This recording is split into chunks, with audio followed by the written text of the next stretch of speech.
Sir যারা মোটা আছেন তাদেরকে কি আপনারা কোনো হরমোন ব্লক করার ওষুধ দিচ্ছেন নাকি এটার জন্য? প্রথমে হচ্ছে যে আমরা দেখি যে কোনো হরমোনের কারণে সে মোটা, নাকি শুধুমাত্র সে বেশি খাচ্ছে, খাওয়া দাওয়া খরচ করছে না, এনার্জি খরচ করছে সেই জন্য মোটা।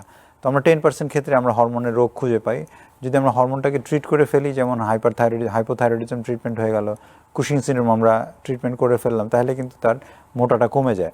আর যদি হরমোন কোনো রোগ ডিরেক্টলি না পাওয়া যায়, তখন আমরা তাকে লাইফস্টাইল মডিফিকেশন, হাঁটাহাঁটি এবং খাওয়া দাওয়া ডেইলি 40 মিনিট করে হাঁটা, তার খাওয়া দাওয়া কন্ট্রোল এবং কিছু ওষুধ আছে ওজন কমানোর জন্য, সেগুলো আমরা প্রেসক্রাইব করে থাকি। তো হাঁটাহাঁটির মধ্যে হচ্ছে 40 মিনিট করে যদি কেউ সপ্তাহে 5 দিনও হাঁটে, তাহলে কিন্তু অনেক দূর এগোনো যায়।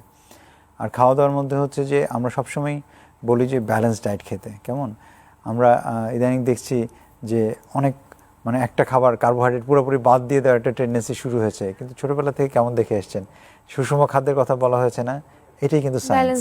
সবকিছুই খেতে হবে, এটাই কিন্তু সায়েন্স। কেমন balance diet is a science. কেমন একটা কম্পোনেন্ট বাদ দিয়ে কিন্তু মানুষ বেশি দিন সুস্থ থাকতে পারে না।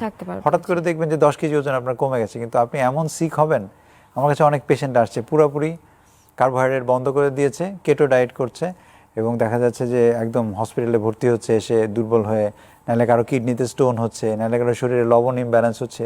এই ধরনের মানে ড্রাস্টিক কাজ করতে গিয়ে অনেক সময় দেখা যায় ওজন কমছে, কিন্তু নানা রকম জটিলতায় ভুগছে রোগীগুলো, এসে হাসপাতালে ভর্তি হচ্ছে। তো সেই জন্য কেটো ডায়েট কিন্তু ওরকমভাবে অ্যাডভোকেট করা যায় না। কেমন এটা স্পেসিফিক কিছু রিজন আছে যখন কেটো ডায়েট দিতে হয়। কেমন কিন্তু সবাই যদি আমরা কেটো ডায়েট করা শুরু করি, তাহলে কিন্তু মুশকিলের ব্যাপার হয়ে যাবে। আমরা দেখছি যে রোগীগুলো জটিলতা নিয়ে আমাদের কাছে আসছে কেটো ডায়েট করার পরে। আর হচ্ছে যে অনেকে হাসপাতালে ভর্তি করতে হচ্ছে, এত উইক হয়ে যাচ্ছে, ইলেকট্রোলাইট ইমব্যালেন্স হয়ে যাচ্ছে।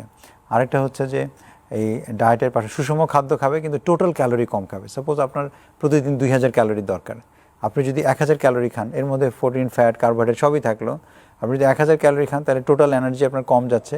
আপনি কিছু এক্সট্রা হাঁটাহাঁটি করে কিছু এক্সপেন্ডিচার করলেন আপনি, কেমন তাহলে কি হচ্ছে, আপনার এনার্জি কম ইনটেক হচ্ছে, এনার্জি খরচ বেশি হচ্ছে। এটাই কিন্তু ইকুয়েশন।